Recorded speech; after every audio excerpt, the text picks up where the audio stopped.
Massive show coming up. Jeff Kennett going to join us. James Kelly going to join us. There's the multi.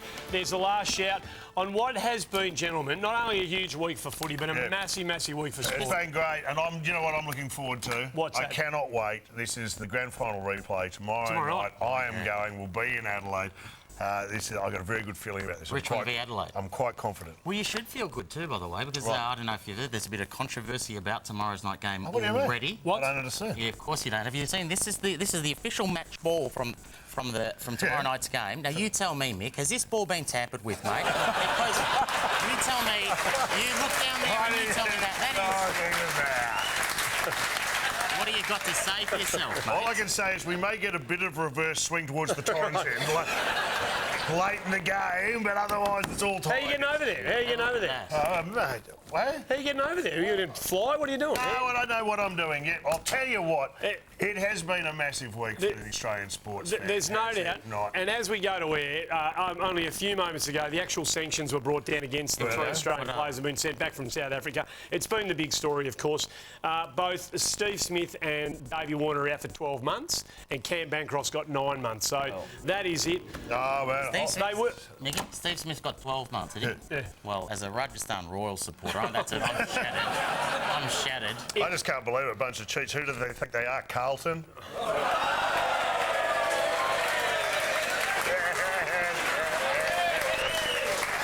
Geez, that was stiff, Nick. That was stiff to get caught. What do you mean? Mate, they were 30 television cameras off getting caught, by the way. That's all it took. I know what they did, but you know what was interesting to me was that Davey Warner, and I think this is where, as well as the sanction, I think he's in trouble with the team because they've actually taken him off the team WhatsApp group. Now that, seriously, that's massive. Like, imagine if we took someone off our front bar WhatsApp group. I mean, how would you? That would be incredible. It would never happen. What would you have to do? Hang on, have we got a WhatsApp group? Hang on. Don't you worry about that, Danny. Phone. Can we just... don't worry about it. We've got to move on. The show's too short. Right, okay. The darkest day in Australian sport. That's how it's being characterised. Do you agree, Samuel? No, absolutely not. The darkest day in Australian sport was December 26, 1945. What was that? First ever Sydney to Hobart yacht race. You really don't like the yachting, I don't like the yachting. No, it's a pretty dark day. Do you want to... It's a big discussion. We should have it here. No, we should. Is it the darkest day in Australian sport? I say no. I say this is the darkest day in Australian sport. Come on. That's pretty dark. Come on. Can you beat that? Just have a listen to this. It's the darkest day. That was pretty ordinary. That was pretty ordinary. Have you got one? Darkest day? It got pretty dark for Meatloaf that day when he had a stroke halfway through. The thoughts go out to Mr. What have you got? Darkest day for me was one more recent than that. Is that right? Yeah, this one. Last year's grand final. Keep it down. Dark. Okay. That wasn't good. Oh, it's going to get darker when we go back to back, my friend. There's been the Carlton M&M jumper. That could be the darkest day. There's been introduction of AFLX. Yeah, that's pretty ordinary. That's pretty ordinary. The Zupa. Well, there's been a lot of dark days at our footy club over the last few years, no question about that. But when a teammate kicked another teammate right up the date, it didn't get much worse than that. I mean, this is about a low point. That's a serious low point in a footy club's career, don't you reckon? That's Tatanto Halpin kicking Cameron Cloak. But that's correct. As a Carlton supporter, all I remember is, wow, that's the only target he hit in 5 years. It didn't really matter, did it? Now, how excited are you about going to Adelaide tomorrow? I'm that excited. I'm going to Adelaide. Guess how I'm going? We're going to jump on a bus and blindfold myself and drive all the way there. What's wrong with you?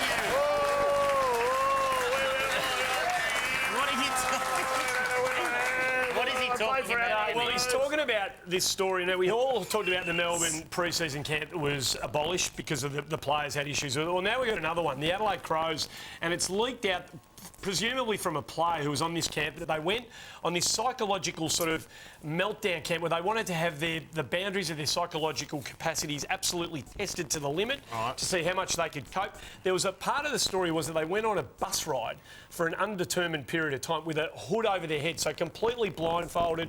They had no idea where they were going, completely disorientated. Did anyone get waterboarded? Or the whole thing was designed to break them down mentally. Yeah. That was the whole thing was designed to do that. And so apparently one player in particular is especially traumatised by the whole thing.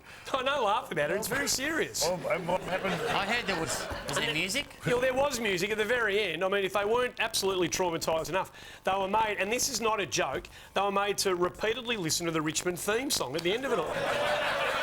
No, this is a fact. This is what they did sounds like my summer. I reckon I was at that camp. I really do. I mean, it's good. Anyway, good luck to them. They're a very good side. And did you know is Tex Walker playing? No. He's not. Well, we haven't seen the teams yet, so there was a chance. Tom Lynch is definitely not, so he's out. I hope he does, because he missed the granny, didn't he? Bang, I gotta say, bang. Well done. Mate, I'm very surprised. I'm very surprised, genuinely surprised that Adelaide would go for any of these extracurricular activities, considering that they've done it before. And They've got form. They've got form. Current board member Nigel Smart. In the pre-season of 1992, they got him to a bit of fire walking. Yeah. Now, Mickey, what could possibly go wrong, by the way? Do you know what I mean? Look, here he is, ready to go. They call it pre-season camp. I call it piss farting around. Look at that. Now, how'd he go? Well, that's always a good sign. Have a listen, Nicky. I got through okay, just a couple of little burns on the way, so it's no big deal. A couple of little burns, no big deal. He missed 10 weeks. I think it was worth it, don't you? He's been repeatedly spooked by barbecues for the rest of his life as well. Round one changes. What are you taking away? Footy was fantastic on the weekend. Great crowd, high scoring, free ball movement. It was a fantastic way to kick the season off. What are you taking away from the opening round? Here's what caught my eye. Have a look at this. Who is this? Can you tell me who this is? Well, that's Essendon change rooms. I'm going to go with Dr. Bruce Reid. No? Who? Is that the worst tat you've ever seen? That's a shocker. It's a lion. That's going to look. It looks bad now. Imagine when he's middle-aged and porky. Who is that? That was Jake Stringer. That's a shocking tattoo. That's no good. I've got one like that, but it's better. No, What do you got? I got a giant bucket of Kentucky. I just think that'd be a real chick magnet. And, tattoos have been around in footy for a long time. Sleeve tattoo's the modern one, but we have seen some with fans of the ones that is true. That I love the most. Have a look at these. Some of my favourites. Look at this guy. Is he a Geelong supporter or Bomber supporter? Hawks! He doesn't know what he's doing. Have a look at that. And the way they're hanging their heads these days, we'll see a bit of that over the summer. Bruce Dawes always loved the club, you know. So that's the way. And they are some of the fans, but my personal favourite. Have a look at this. This guy is a Cats fan. He got these over in Thailand. What's wrong with that? Left arm. Night premiers. That was actually an instruction. Put this one on my left arm and have a look at the one on his right arm. You'll know that because it says right arm. It's supposed to say day premiers 2007. It says gay premiers 2007. Always check your spelling if you're getting a tat in Thailand. Don't get it done overseas. Hey, what about the scene? You're right. Well, the scenes up in Cairns. Look, it's fraught playing a game of footy up. We understand the scheduling issues with the Gold Coast Suns because of the Commonwealth Games. They've got to play all over the place. So they're up in Cairns on the weekend. Cyclone Nora off the coast. I mean, have a look at the conditions they ran out and had to play. And that was staggering stuff up there. If you're playing up there, play between the flags. Right. That's all I'm saying. You've got. At least the weather. Have a look at that. That's the Auskick kids at half time. Yeah. That is. At least the weather kept the crowd to a number North would be used to, by the way. So I love him. He's my favourite. Oh, of course you do, yeah. He's one of my favourites. This is the coin toss. Have a look at how casual it is. They don't even give this bloke an umbrella. He comes out, and you know he's in trouble because he's got jeans on. Look, has to get his own coin. I've got it. Casual up it goes. Now watch this. He has to get it back off the umpy. Oi, give me that. That's fantastic. And of course, North choose to kick with the tide. That was pretty. Mate, that was bad. They almost called it off, you know. No, well, I imagine it would have been. They actually offered the clubs the chance to postpone the game and come back and play it a bit later on. Well, they should, because that game was supposed to be played at Metricon Stadium and it wasn't. They moved it. Well, of course. They had to Cairns, and I think someone should get their ass kicked for that, because conditions are generally perfect at Metricon. That's a very At Metricon? Yeah. Oh, yeah, like this from Metricon last year? Yeah, absolutely. Well, Mickey. What's that? Mickey. That's an half time, it is. You make a good point, but can I just say this? Yes, you can. That is unusual to us today, but I remember a time when conditions like that, they played in, week out. Yeah, Have a look at this. Is this Moorabbin? That's Moorabbin. Yeah, it's Moorabbin. Imagine playing that's a through good that. day at Moorabbin. That's the Lakeside Oval right there. That's the lakeside. That's the lake.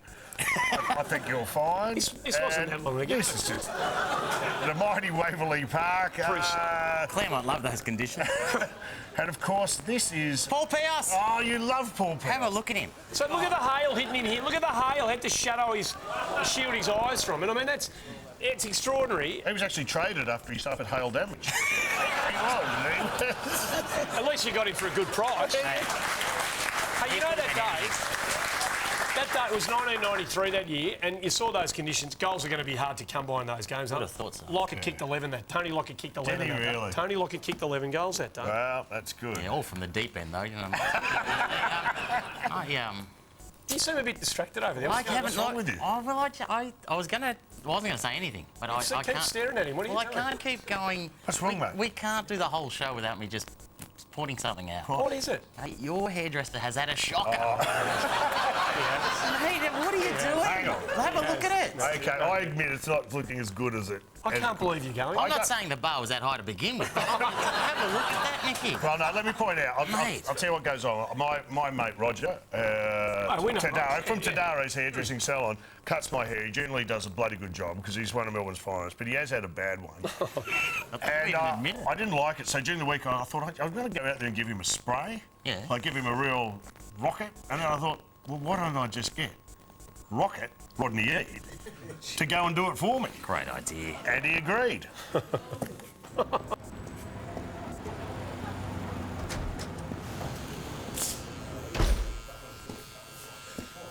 Looking for the guy who cut Mick Malloy's hair. What's your name? Roger. Roger, how you going? Have you seen the result of it? Yeah. You're kidding. It's bloody horrendous. You're hopeless. A one-arm hairdresser with no fingers could do a better job. I wouldn't even let you cut my dog's hair. You shouldn't be allowed to use safe kitty scissors. They should call you Ed Shit for hands. Just because we're balding doesn't mean you have to ruin everyone else's life. Even KB is shaking his head. I might even open up a hat shop next door. I'll make a bloody fortune. Next time I'm going to call Jim's Mowing. Which team do you follow? Collingwood. Collingwood, the Pies. Yeah. All the best of the weekend, Roger. Hope they go well, mate.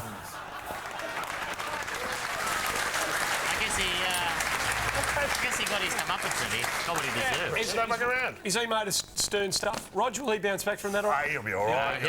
He'll never cut again. He'll spend a week in the twos and then he'll be back. Well done, Rocket, though. Outstanding spray. Good work from That's a him. service we might call upon every so often. We're going to get a break out of the way here on the front bar for the Brewery Fresh Carlton draft. When we come back, one of the greats, he played over 300 games for two clubs. He's going to join us behind the bar. Yeah. James Kelly, everybody.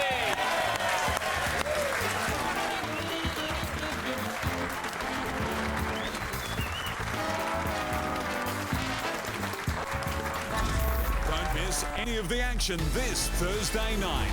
It's the eagerly awaited grand final rematch. The Tigers are going to win the premiership in 2017. But this time, the Tigers must contend with the sold-out Adelaide Oval. Can the Crows get some redemption? It's a goal. It's Adelaide and Richmond on Thursday Night Footy. Live and free on 7.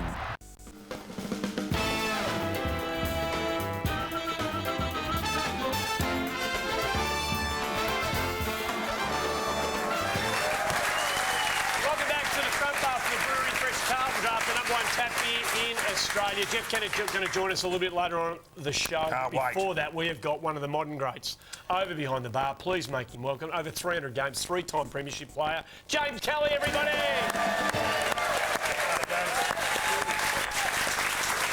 Mate, you look You look far too fit and far too healthy in retirement. You're supposed to blow out now and start stacking it on. Why are you looking as fit and healthy as you are? Yeah, I'm not sure. I appreciate that. No, it's not new shirt might be the trick. Don't worry, I'll take you under my wing. I was going to say, you look like you haven't bought a new shirt in a while. But...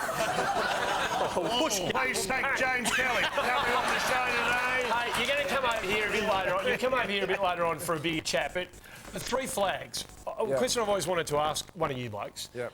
Of the 7, 9, 11, and we'll have a look at some of the scenes from all of it. Who were you most, of the 3 opponents you played in those 3 years, who were you most afraid of in the lead up to that grand final? Was there one you feared more than any of the others? I wouldn't necessarily say we feared any of them, really. I think the one against Collingwood in 11 was the one that we sort of felt like we were actually underdogs. We were pretty evenly matched against St Kilda. Port Adelaide, we were heavily favoured. We had a really good year, but I think in 2011 that was the one where we, they were a better side than us leading into that. We'd sort of played in fits and starts a bit through the year, but maybe that one. I've never barracked so hard for Geelong. Yeah. They did. Yeah. When you played against Collingwood in that grand final. It felt like it was Collingwood against the rest, didn't it? It did indeed. It was nice. For Mick to get a Geelong tattoo, premiership tattoo, that was going on. Yeah. Mate, can I ask you this? Were you as excited as the rest of the football world with the return of Gary Ablett Jr. on the weekend, mate? Yeah, I was really excited. I'm really happy for Gaz and his family, and it's I still live in Geelong and playing in Geelong for so long, it's a really good thing for the town and for the club to have, the most famous Geelong family all back together down there, and I'm really happy for him that he played well, and it's a good thing, just a great thing, and it's a testament to him and his ability. Did he play well? 39 possessions. And you knew, Mickey, you knew from the start that the little master was back. Have a look at his first touch, back in the colours. You just knew from he was sharp. The front position for Track. There he is, eh? The little master. He's back. Say the little master again. The little master. Hey, he was back. His brother, Nathan, who played in the 07 grand final side, how much natural talent did he have? Yeah, look, he had a lot. Yeah, a couple of times I've said that I felt he had more ability than Gary did. Sometimes some of the things he'd do at training, I saw someone fall in front of him once and he did a front flip over him and keep running, just freaky like it was nothing. Yeah. He was an amazingly talented player, and he played some really good footy for us, which was disappointing when he decided it wasn't for him anymore. He's a weird cat, wasn't he? I wouldn't say he's weird. He's different. Yeah, he's different. Different. But a real gentleman. But had some unique aspects of his. I feel like I'm getting led somewhere. No. Everyone is highly suspicious. I know. But there is a question we have to ask you. The 05 semi up in Sydney, the amazing game. He'd played all right leading into that. He kicked 8, I think, in the previous 4, got dropped in the semi. And there's a story about him watching the game fully suited up in the Geelong suit, but wearing a particular pair of footy boots. Now, can you elaborate on this story for us? Well, I should correct it a little bit. He wasn't actually, I don't mean to do this here, but he wasn't actually wearing a suit in the stands, but I was warming up. I used to always warm up in my runners, and I'd warm up. You come back in, you've got sort of 5 or 6 minutes to get ready and go back out and play. So I'd put my top on and then put my boots on, and that was sort of my routine.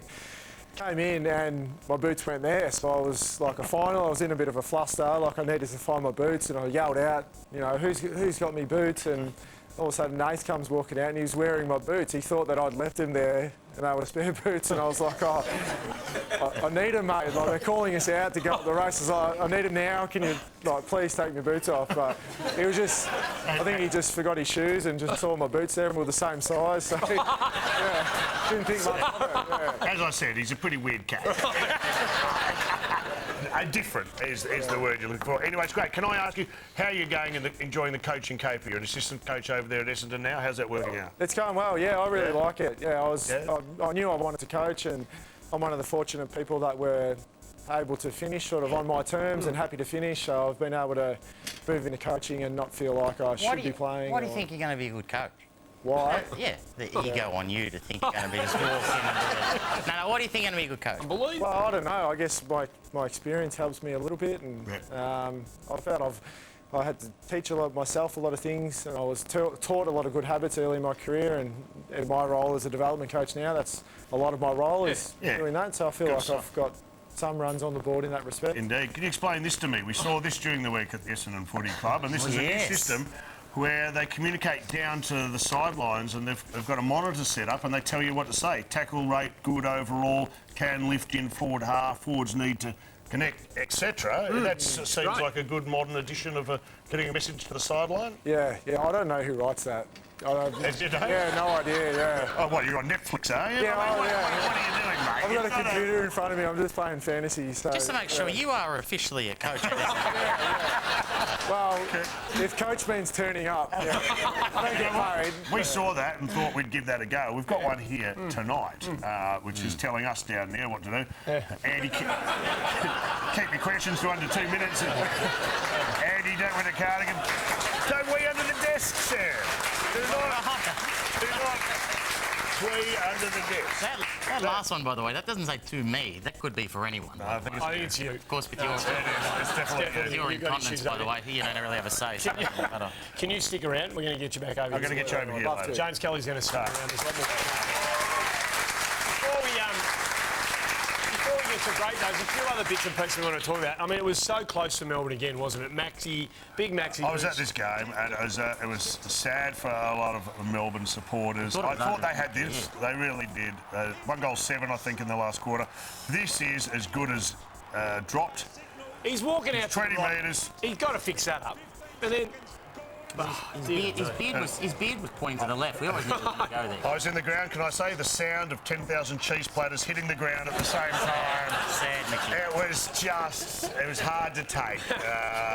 No one likes seeing that, particularly a bloke like Max Gawn, who's good for footy and a good bloke, and obviously in ripping nick at the moment. Going to have a great season. He'll bounce back, and Melbourne will be pretty good. He's good for footy. I probably should have had a kick with him instead of a ruck contest when I went down to Gosh's paddock the other day. What are you talking about?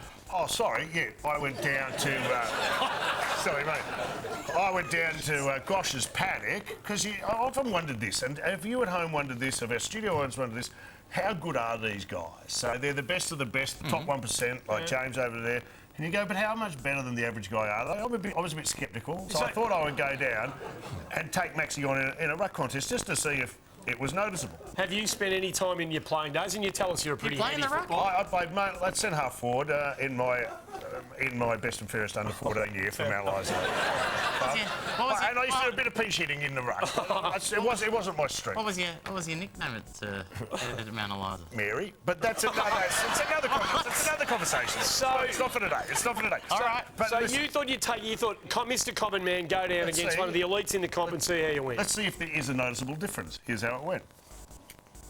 Okay, well, I'm here today with Melbourne Football Club's All-Australian ruckman, Maxi Gawn. Maxi, how are you? Very well, Mick. I'd like to say you're going up against the best of the best, but you're not. You're going up against the most average of the average, and we're just going to see what the difference is. Personally, I'm quite confident. How are you going? I'm looking forward to it. I do ruck against people your size every now and then. Maybe they're a little bit fitter and more conditioned to it, but... All right, the trash talk has begun. What's your hit-out record? Most hit-outs in a game? Somewhere mid-60s. You'd be lucky to get one today. Wish Birdie Vince was here so I could just tap it down his throat. You can feed off me all day. Let's have a go. Let's do it. Okay, so your record hit-out, 63? 63. Record, how many dumplings have you consumed in the last session? 55. Jeez, I think you got me there too. Have I beat you there? I think you have. It'll be touch and go. I didn't go to the toilet for a week. Wow, welcome to my world. All good, mate. I'm ready to go. You all right, ready to go? You're going backwards, have a look at you. Have a look at this. Take out the vertical leap.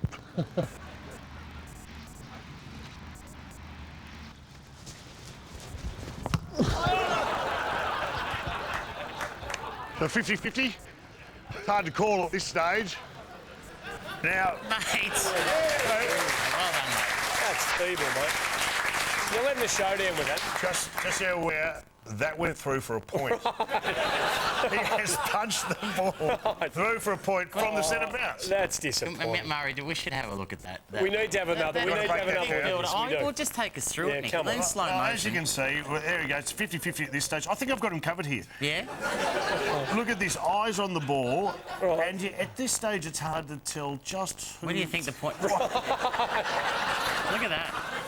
Mickey, look where the ball goes. You need an IMAX screen to see where the ball went, by the way. It's that far off. That went into traffic on Punt Road, by the way.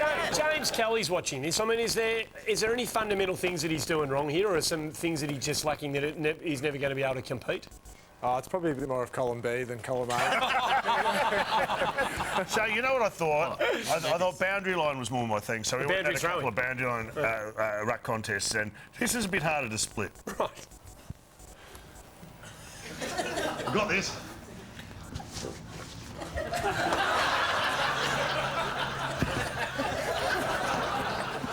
In my house now. Mickey. Embarrassing, mate. Good job. Three times in a row. Stand up, man. I was really trying. I really was. There you go. Next week, I think I'm more of a defender. So you're going to take on some of the forwards, Yeah, eh? I wouldn't mind to take G forward next week. Okay, an elite forward in the competition. Elite forward. So, how would you go against Tommy Hawkins? Too easy. What about Buddy? Oh, Buddy. Well, that could go down to the wire. With your hair the way it's heading at the moment, why wouldn't you? I reckon you should go and have a crack at Ben Brown. Ben Brown. Ben Brown. I'm coming for you. Ben Righto, Brown. I'll be out. That's going to be the next one. I'm fast over the first 20. James Kelly's going to stick around. We're going to break out of the way here on the front bar when we come back. One of the most provocative men in football is going to join us right here. Hawthorn president, Kennett.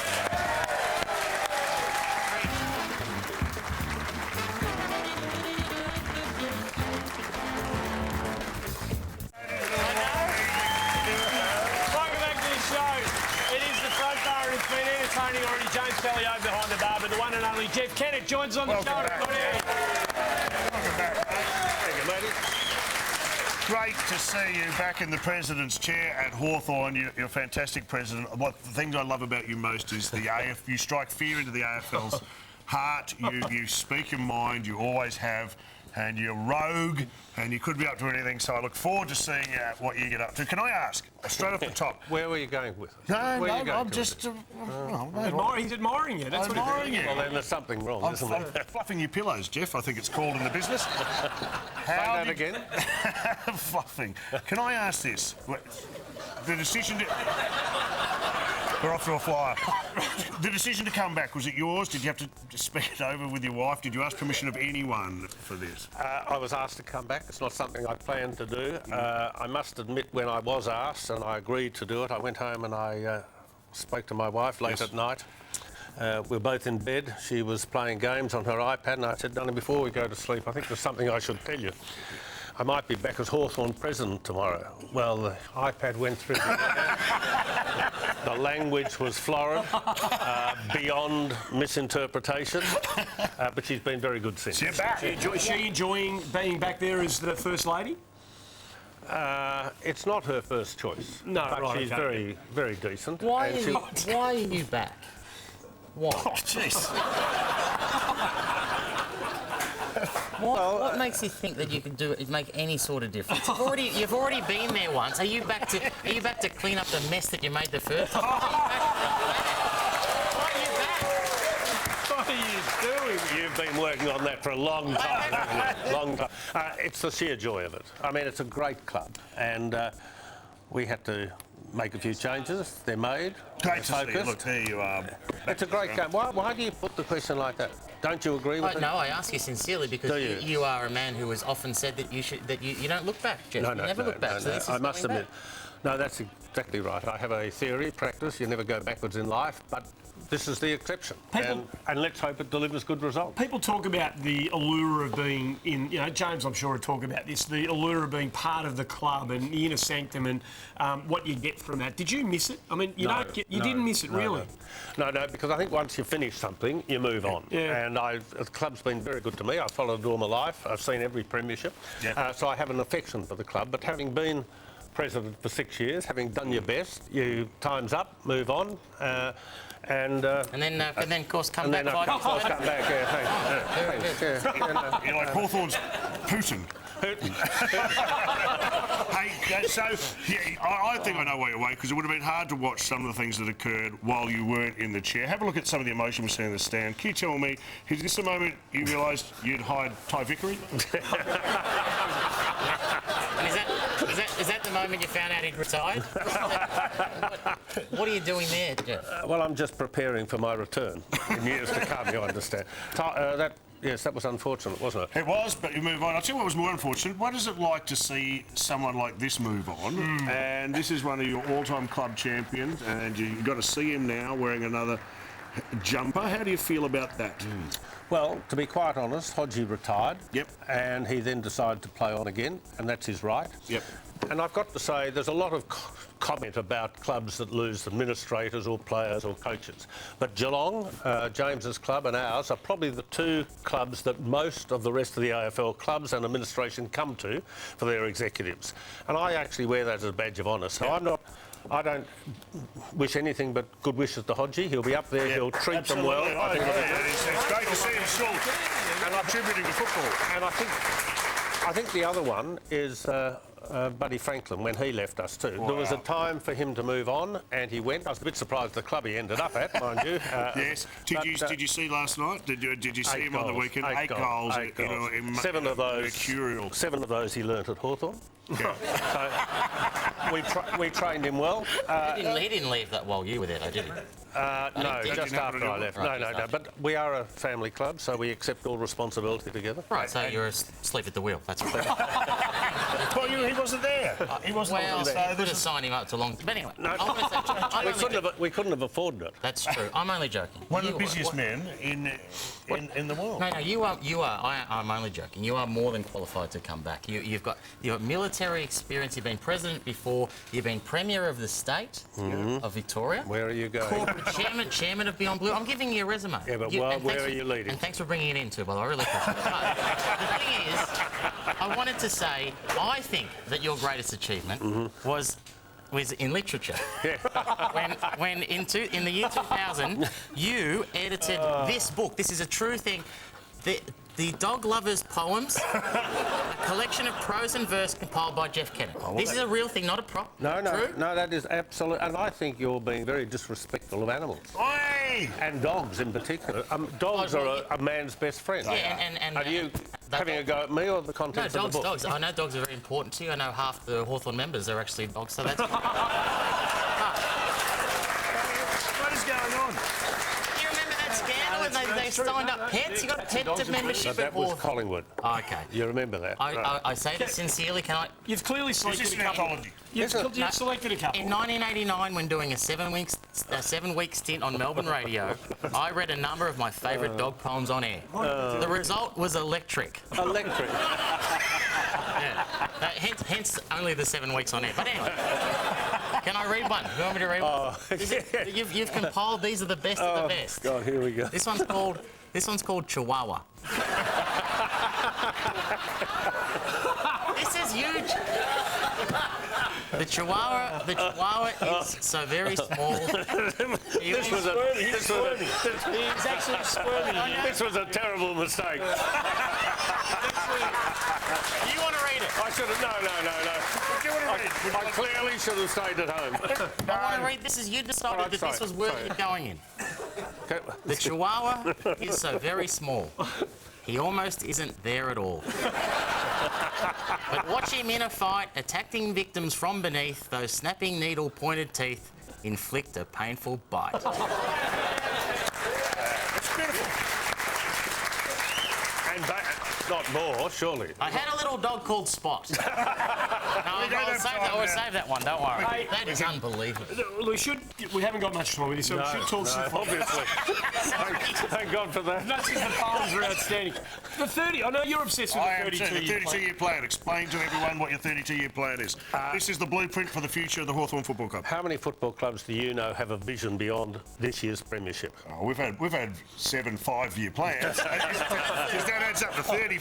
Well, Hawthorn have got a 2050 plan, so by the year 2050 we intend to win another 7 premierships. That's 1 premiership every 4.7 years. Today we've been winning them at 1 premiership every 4.4 years, so it's quite within our grasp. And I think it's important when a business or a government sets a vision, and there aren't many governments that have a vision beyond today, that in fact the players understand it, the administrators, the supporters. So 2050, 7 more premierships. How far away is the next one? How far away I can just tell you that I've got to be careful, but it's closer than Here comes a curse. Here comes a Kennett curse. It's closer than you think. Oh, that's close enough for me. Can I have time for another? No, you're finished. You're No, we can't. Come on. No, yeah. Jeff. Yes. Mr. President. Yes, sir. How are you and your coach, Alistair Clarkson? We're very close. Yeah, very close. Very close. Yeah, that hasn't always been the case. Why do you say that? Well, I'll take you back because, I think it's 2013, you essentially called for his sacking. This is after round 1, 2013 on 3AW. Jeff, you believe that Alistair Clarkson has stayed too long at Hawthorn, don't you? Yes. Yeah. Jeff, 25 weeks later, they won a flag. And then the next 2 after that. But hang on. How do you think and why do you think they won it? It's because we slipped up on that first round. I put Alistair on his mettle. He went on and won a premiership and 2 more. So don't think that wasn't deliberate. That was actually designed to get him focused again. Yeah, I remember. And he's done it very well. They've done it well. You also said that Winks was a bad horse as well. I remember that. You said after the 2008 premiership win over Kelly's mob over there, you said that you were mentally stronger and they'd never ever beat you. Did I say that? You did, and then they won about 15 of the next 16 against you. Yes, that's true. They did, and I apologise for that. However, they didn't win the game that mattered. And the game that mattered is not the start of the year, it's at the end of the year. Would you like to say something about No, I'm not. I'm not on air. I like Geelong very much indeed. Okay, right. Geelong and I. Which did you bugger up? Which was the bigger blue? The Clarkson call or the Geelong Curse call? No, for goodness sake, the Clarkson call was deliberate. Can I ask you this question? Why do you look at me like that? Oh, no, it's not. You've got to understand. You were talking. You were talking. You were talking earlier about psychology, weren't you? Do you remember earlier in the show? Yes, I do. Yeah.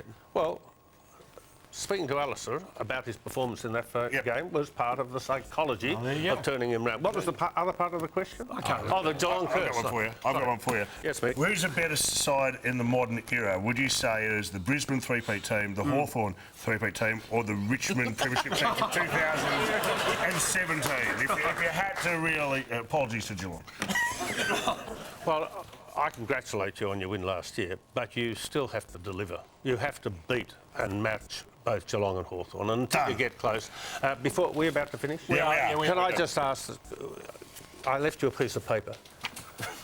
Well, yeah, it's a napkin. Napkin. You've got a pen there. Could you just put your mobile number on it, please?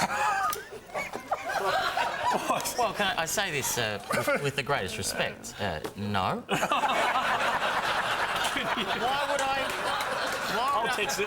Well, I think it's fairly important. After the first front bar episode, I rang you up. Yes. I rang you up and I congratulated you. I had your mobile. That's right, yes. They didn't give me your mobile. And I couldn't understand why you are so precious that I wasn't having access to your mobile. So I thought today, in front of our audience, you might actually hand me your mobile. Yeah, I know he's one of our bosses, and those producers are under instructions not to hand it out. No, don't. You've got another phone? We don't have time for another phone. We've got to go. Okay. Wind it up, Andy. This is like kryptonite to Superman, by the way. I'm going to say, on Easter Monday, the Hawks are releasing tickets to the Mighty Fighting Hawks Premiership reunion celebrating the 78, 88, 2008 Premierships on June 17. If you're interested in getting along, hawthornfc.com.au to secure your spot. Tickets are going fast. Absolutely. Thank you, Jeff. Jeff, good man. Good to see you back on, Jeff. A very special guest. Joining us on the show, Jeff. Glad you read my book. We're going to get a break out of the way here on the front row. When we return, James Kelly's going to join us over here for a chat.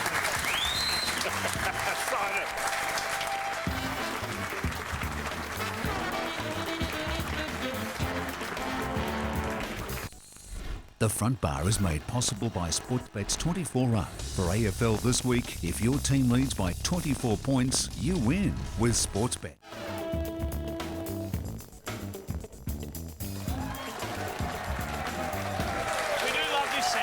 Segment this year, fresh from the archives. We want you to tell us something from the great past that will be in the archives here at Channel 7, a footy, a player, a great moment in the game. Yeah. Send it to us, the one you want us to play, and we'll play it on the show. There's the various social platforms you can send it to. We love going down to the archives. Well, we had one this week, didn't we? It was a tough week for Melbourne at the end of that game against the Cats. They were pretty unhappy about it, but we had one particular viewer who wanted to see the best of Jeff Farmer.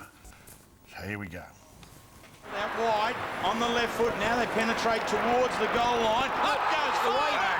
Look at the way he lands here, and look at the way he sticks the landing here. He was a ripper. Look at that. Look at this goal. I remember seeing it. Electric. People forget. No, the nickname the Wizard, by the way, Andy. Don't give them out, do you? No, you don't. No, you don't get those orchid. And just keep running and see the pickup there. Another bounce. Now watch this. This is a torp on the run. I mean, that is magnificent. It was fun. Fun going to the football to watch Jeffrey Farmer ply his trade. And to watch this bloke, part of a super. It was not like that. Did you ever play against him, or did you play in that in Finch, or was he before your time? I remember him. I remember the Wizard, but I can't remember whether I actually played on him or not. not. What a perfect intro for James to play highlights of another player's career. You've already introduced him. I know. Can I ask you about your debut? Because I always like to. I'd like to know. No, I'd like to start at the start. Yeah. Because there's 300 games in the premiership. What was the first one like then, mate? Pretty shit. Really? Yeah. Okay. I was poor. We were poor. I came on and had 3 possessions and 3 clangers for the day. So that's right. Who were you playing top start. Well, Brisbane in Brisbane. I think it was round 6, 2002. Okay. They were at the peak of their powers then. And did you get sledged? Did Michael Voss or someone, did he say something to you? What did he did. I came on the ground and... Because he was an idol of yours, wasn't he? He was, yeah. He was one of my heroes. Everyone admired the way Vossy played and I loved him. And I was spending some time in Ackermanis and he had about 6 touches in about 3 minutes and kicked a goal. And I looked over and thinking, oh, there's Michael Voss. And who's he yelling at? Oh, he's yelling at me. What was he saying? He's like, oh, he's had 6 on you in the last 2 minutes. Like, you're a pathetic loser or something. I was just like, thanks, Mr. Voss. So you go from that starting point. 5 years later, you're playing the first of your premierships.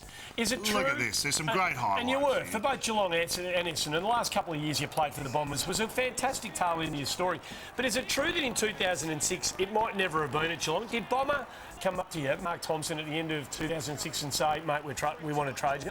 Did that actually happen? Yeah, he didn't actually come up to me, but I knew via my manager that I was going to be on the block sort of thing. And I was sitting at a friend's place and I got a phone call. It ticked over to 4 o'clock or whatever trade week finishes, and straight away my phone rang. It was Bomber, and he said, oh, we could have traded you and we were going to trade you, and we didn't. And I sort of said, oh, well, thanks, I like it here. Appreciate that.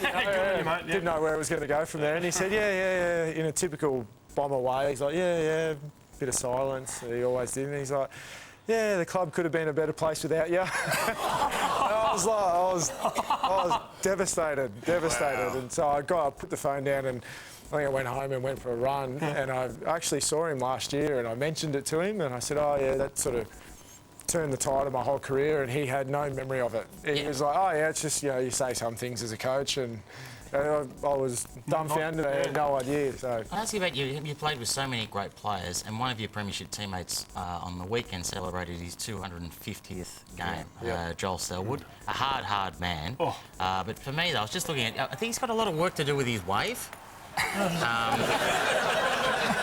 He's one of the, I love him, but that wave for me doesn't quite fit with the tough man image. Is he at the MCG or a Wiggles concert? I mean, but 250 games at the magnificent effort, by the way, and just from everyone here at the front bar to Joel, if you're watching, hello, mate. Well,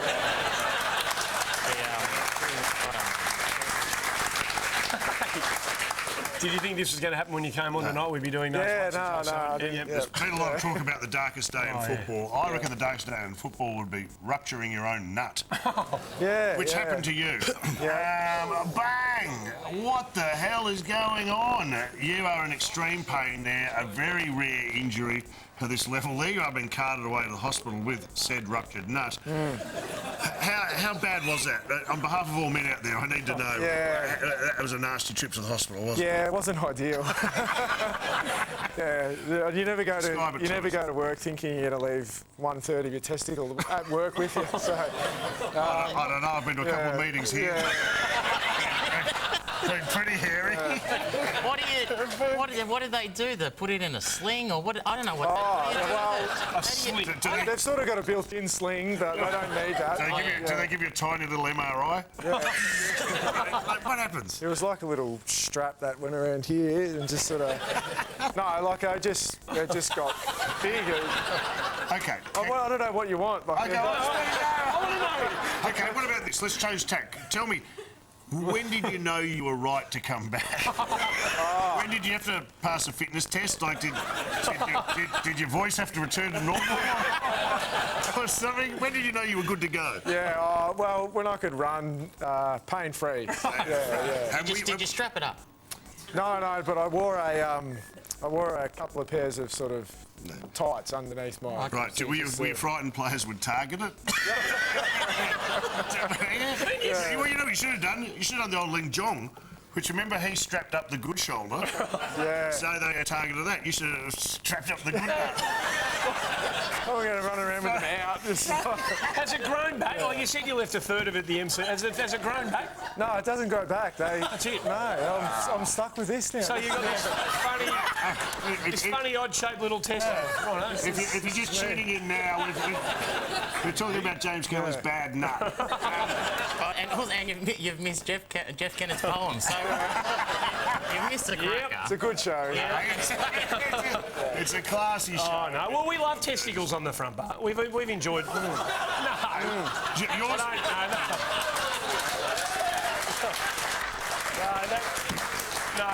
Yours is the best testicle of the modern era, but if you're going back, I can't go past Phil Carman's testicle, which was in the record. Isn't that amazing, Mick? That was in the record as part of the Spot the Ball competition.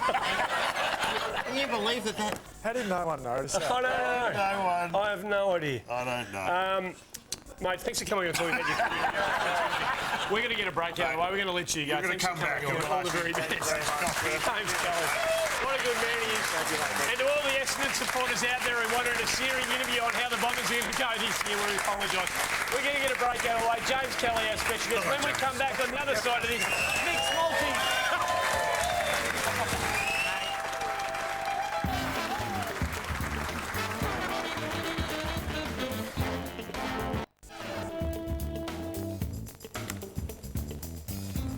Welcome back to the show. Great scenes on the weekend for the Western Bulldogs, who are pioneers in women's football. They win their first ever AFLW Grand Final in the second year. Outstanding stuff, no doubt about it. Great to see Katie Brennan up there. But it didn't end there. The W's were on last night, and Emma Carney, who is an absolute gun, great cricketer, great footballer, is crowned the best player in the competition. Yeah, great stuff. So magnificent stuff to the Western Bulldogs. They've had a fantastic week. And it sort of segues nicely into a segment that we launched last week. You wanted it, Point of the Year. Point of the Year. Because Emma Carney won. She won the Point of the Year last week. No, she didn't win it. She's a nomination. She goes into the... We're going to do this all year. It's not just, you don't win it. Right. So she's Emma Carney. She's in the running. It's Point of the Year. She's in the running to win a really crap car. So good one for goal of the year. For too long we've celebrated goals. I want to celebrate really good points. Emma Carney last week is in the nomination. This week, oh, Mickey. I almost couldn't split. I almost couldn't split. You've got a couple. I've got an honourable mention to Sam Powell-Pepper from Port. Have a look at this point. This is a good point. He picks it up. He gathers it here.